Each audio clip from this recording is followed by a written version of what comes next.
Okay. Hey, everybody. How's it going? Azren, the language nerd here. Hope you're having a fantastic Tuesday so far, or whatever day and time it is for you right now, as you are watching this video. This is the 8th Tuesday Talks with Azren. So if you haven't seen these before, it's pretty straightforward.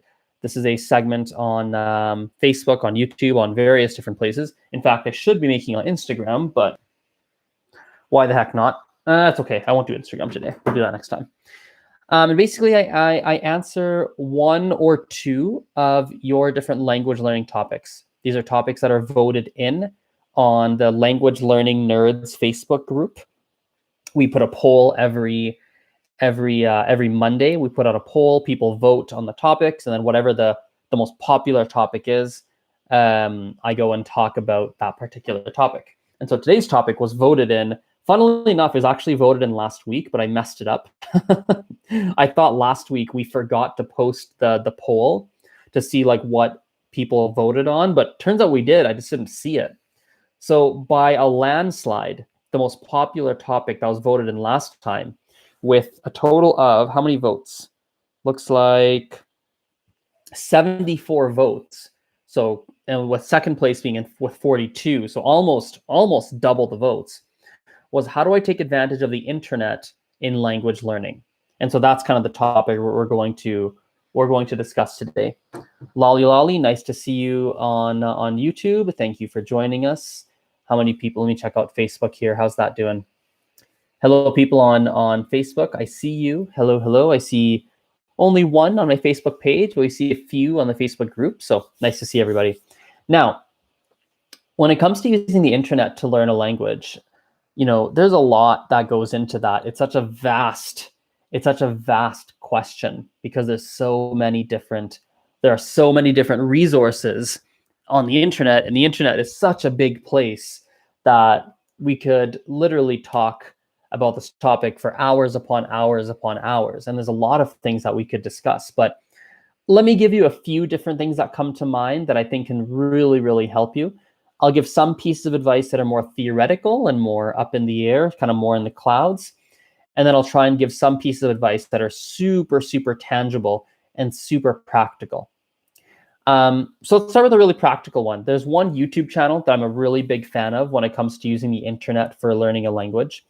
And this YouTube channel is called Easy Languages. So if you go into YouTube and just search Easy Languages, it's one of the, I would assume, one of the largest YouTube channels when it comes to foreign language acquisition. I think they have videos and content for a wide variety of languages: English, Spanish, Mandarin, Greek, Japan. I think they have Japanese. Do they have Japanese? I think so. It could be wrong. Italian. Lord, they have a pretty wide variety of languages. German, a wide variety of languages, and a wide variety of different levels of videos for people who are learning those languages. They have super easy videos, which are more targeted towards the beginners. There's some street interview style videos, which are more targeted towards intermediate advanced learners. So it's a fantastic resource. Also, the individual creators themselves often have Patreons, so you can actually pay a little bit of money if you want to support them, or even just to get extra resources, like if you want a transcript of the video, or if you want extra exercises or worksheets, or often the creators will have things like that set up. And you just pay for their Patreon, $5, $10, $20, whatever it is, right? It's different for all of them. And you can get some really good resources from there. I think one thing that is not talked about very often, because it sounds like such common sense, but it's something none of us, myself included, none of us do enough of, which is using Google and YouTube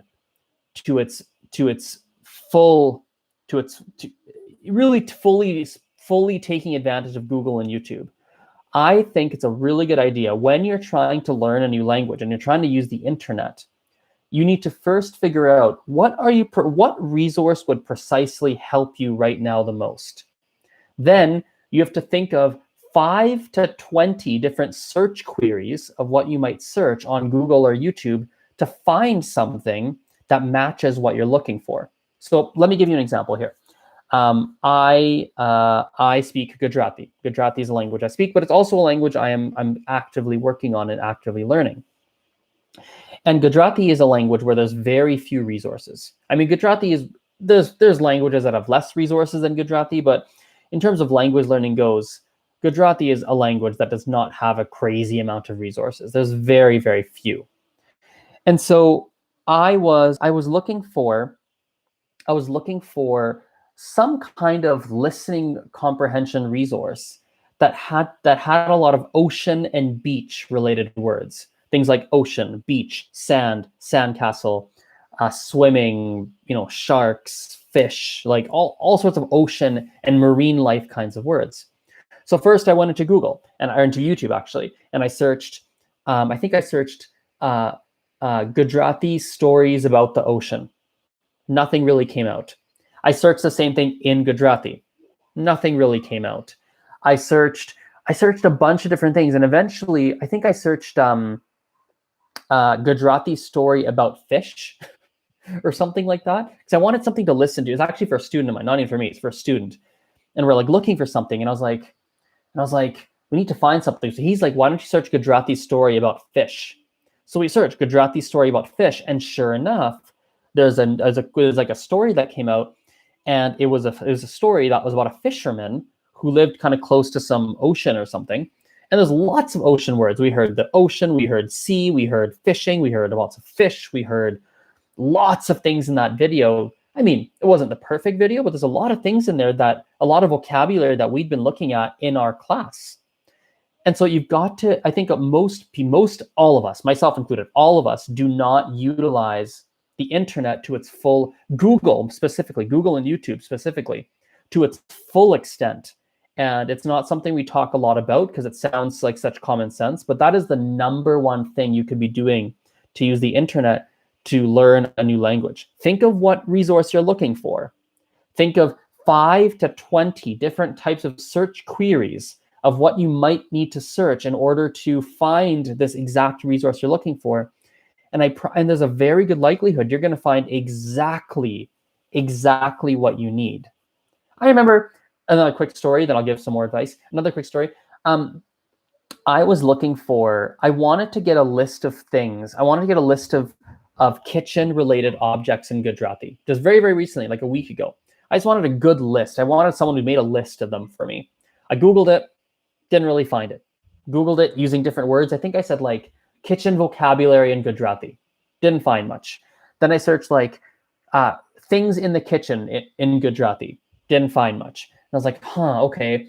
So I searched a few more things, didn't find much. I searched them on YouTube as well, because sometimes you might not find it on Google, but you might find it on YouTube. I searched on YouTube, and what I ended up stumbling across, it's a small channel, not a very big channel, very, very small YouTube channel. They made a video in Gujarati for English learners, right? In Gujarati for English learners about things in a kitchen. So they looked at different things in a kitchen. They're speaking in Gujarati, like, oh, this thing, and they'll say that this thing in Gujarati. They'll say this chamcho. Chamcho is a spoon. Chamcho in English, this is called a spoon. And that was perfect for me. It's like, oh, that's exactly what I needed. A list, just a nice list of things in the kitchen. It's going to save me on some lesson prep time. You have to search different queries, different wordings, right? And to find the things that you're looking for. The internet's a very big place. It's a very, very big place. So that'll help you. That will help you a lot if you're just used to searching with different things. I think as well, if you're looking at using the internet to kind of maximize your language learning, it's important to do what you can to not get overwhelmed.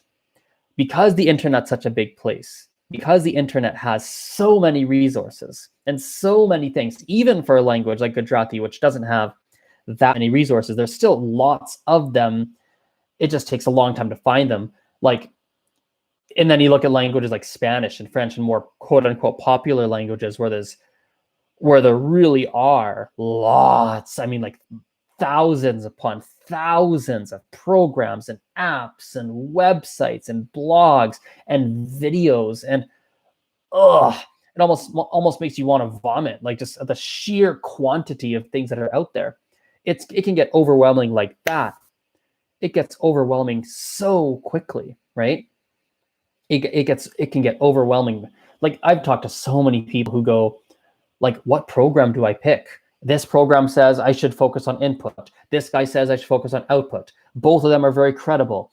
This guy says, oh, don't listen to him, do this. This guy says you should do, it's like health and fitness. There's so many diets and things out there. You're like, what the heck is the right one? And so that is one of the dangers of the internet when it comes to using it for language learning purposes. In my opinion, one of the best ways to combat that and to kind of get around that, right? One of the best ways to do so, in my opinion, is to find a resource and use one resource, or use, let's say, I'm going to rephrase that actually.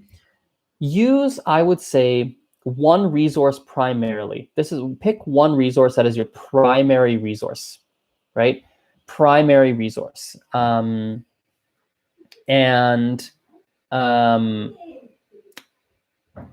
You can use other resources too. You have one primary resource that you're using. You're welcome to use other resources too, but you need to use one primarily. I'll give you an example from my life. Most of the advice I give, most of the stuff I say is stuff I typically do or have done. So Mandarin, I'm learning Mandarin, okay? The primary thing I do to learn Mandarin is I take classes. It's consistent. It's 3 times a week. It goes on a semester basis, so I know where the breaks are. I know what the schedule is. It's a very consistent thing. I pay for it. I go. It's not the fastest way for me to learn, but I always learn something new. I know if I take a bunch of these classes, the teacher's pretty good. Like, it's a good setup for me. The timings are good. Like, it's just a positive. For me, it's the right thing. That's the primary thing I do to learn. Is it the only thing? No, it's not the only thing. In fact, for many people, classes is not even the best thing to be taking. For many people, classes are not the best. Like, that's not the right fit for everybody. But for me, it is. But it's not everything I do. I also, oh, by the way, hey, Rod Diaz, you're new in Calgary. No way, I'm in Calgary too. That's so cool. You should check out our free, we have a lot of fun activities for language learners in Calgary. Nice to see you. That's cool. Anyway, but it's not, the classes are not the only thing I do. I listen to music. Right? I pull some new words out of there. Sometimes I'll read some random blog post or random things in Mandarin. I run a Mandarin conversation club, which is actually, that's a pretty big thing that I do as well that helps you learn. A Mandarin conversation event, also a Mandarin English exchange. I run one of those as well. I learn a lot from those. Actually, that is probably a main thing that I do as well to learn right now, aside from my class. But I'm doing lots of things, but there's really 1 or 2 major things I'm doing. My Mandarin English exchange group that I run, I learn a lot from there. My Mandarin classes, right? Those are the 2 major things. And I have lots of side things that are kind of like around the edges that I'm doing too. And that's typically what I do. You got to pick, I think it can help a lot of you. So if you pick 1 or 2 major things that you're going to do to learn, and those are the major things you rely on, and you know that's where most of your attention's going, and you let your attention flirt, and you let your attention kind of wander for the other 10% of your time, but primarily pick 1 or 2 things that can really help you not get overwhelmed with the sheer number of possibilities of different resources and such. So, okay, let me answer some questions here. I see some questions in different chats on Facebook and YouTube. So let me talk about a few things that I'm seeing here. So let's start with, we're going to answer unofficially not normal first. I like that. We're going to answer, we'll do Abir, we'll do you second. Abir from Bangladesh, we'll do you second about the HSK courses. We'll talk about those 2 things in that order.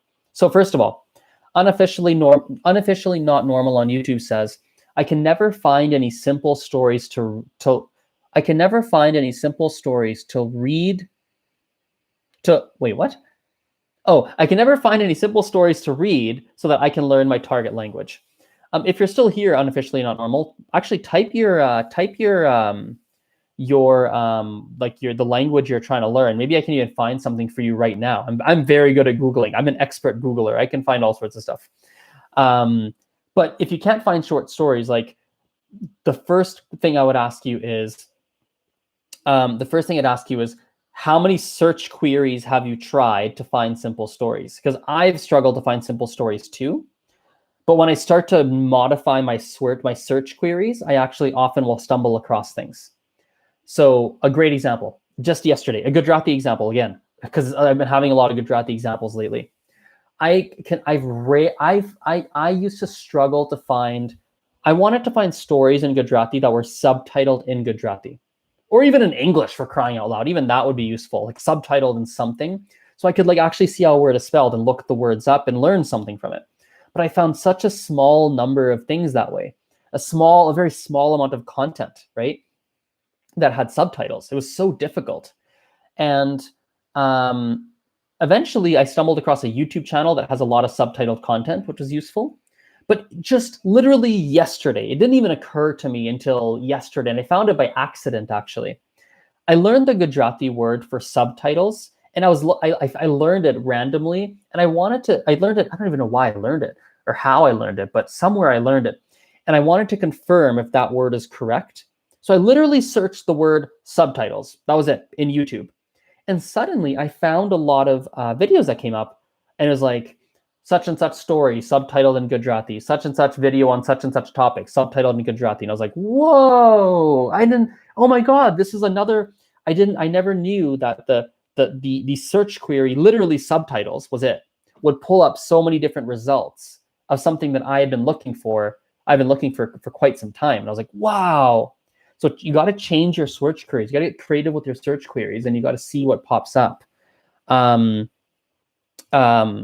You might even want to take advantage of Facebook groups. So that's another hack that I found recently. Instead of searching on YouTube and Google, search your search query or search different types of things on Facebook and look for posts, videos, and groups. And often Facebook is a funny little search engine. You might find some stuff. Like recently, I've stumbled across. I was actually trying this myself on Facebook, and I found some groups that are meant for Gujarati students. And Gujarati students in the context of not me being a Gujarati learner, but Gujarati students as in like people who live in Gujarat who are students, and they're going to Gujarati school. They're going to school in Gujarati. And I found groups for them. So when I checked out those groups, they were making videos in pure Gujarati. There's no English being used at all. They're pure Gujarati, which, by the way, in Gujarati is tough because people do mix a lot of English and Gujarati. These are pure Gujarati videos. And they're talking about all sorts of things, math and sciences and social studies and history and all these things in pure Gujarati. And I was like, oh my God, this is a resource, because so many people don't in Gujarati, it's really difficult. It's often difficult to find people who have the technical knowledge of saying more technical things, because they just use English so much nowadays that they'll often say, oh, how do we say that in Gujarati? And they don't know. So that resource was a big thing. I was like, wow, if I ever want to learn history, this guy's talking about grade 6 history. He's teaching it online as a 2-hour video. I could go use that. So Facebook's another kind of search engine you can use, which is really useful. And you might stumble across groups and videos and posts and all sorts of different things. So, okay, let's go to Abir from Bangladesh. Let's go to his question. Are the HSK courses by Coursera good? Do you have any ideas? So I haven't used the HSK courses by Coursera. I haven't personally used them. But I will say that, any organized, I've found that when there's resources that are designed, kind of organized by HSK levels, they're generally good at helping you pass the test. Most of them tend to be quite good. They might be boring. They might be kind of dry.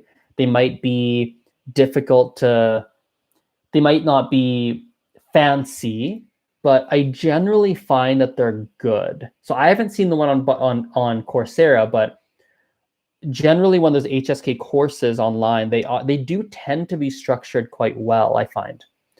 Which, by the way, in Gujarati, a lot of Gujarati talk today. When you look at Gujarati resources, number one, there aren't that many, but it is actually interesting that some of them sometimes actually have errors in them, or they have certain things that are not fully right. They're not spelled right. There's some errors. It's actually really interesting. So it's not something that can be said for Gujarati, but for HSK courses, they generally tend to be good. I personally have used Yo-Yo Chinese for Mandarin learning. I like their program a lot. I really like it. So that's that's something I'd recommend if you're a Mandarin learner. I see Tessa's got a question on YouTube, so I would love to know which channel you found with subtitled Gujarati stories. My focus is switching to short stories, songs, ditties, poems, folklore. Yeah, I can find it. I forget what the name is, but I can find it pretty quickly for you. There's a couple. I can find it for you here. What one I was just watching? Turtle and the Flute. So one of them is called Book Box Inc. Book like book, box like a box, ink like incorporated. Book Box Inc. They have lots of subtitles for like lots of different languages, and not just Gujarati, but Gujarati is one of them. So that's one. Book Box Inc. is one. The other one is I think Pebbles Gujarati has subtitled stories. Do they not? I don't know if it's subtitled actually.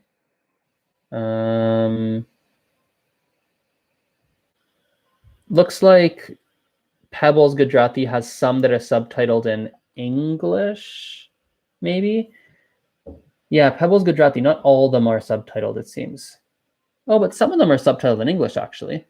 Yeah, some of the Pebbles Gujarati is another one that has some subtitled in English. There's another one too. What was it? Hang on 1 second here. 1 second here. I thought there was a third one, but I can't remember. Oh, maybe there wasn't a third one. Anyway, I thought there were 3. I thought I had 3 that I was using, but maybe there's only 2. Maybe this Pebbles Gujarati is some, and then Book Box Inc. has a whole bunch that are subtitled in Gujarati, so that'll be useful for you too. All right, let's wrap it up there. All right, everybody, thank you for watching this. I appreciate your attention as usual, and yeah, we will chat later. Bye for now. See you. We will finish YouTube first. Goodbye, YouTube. Now let's go and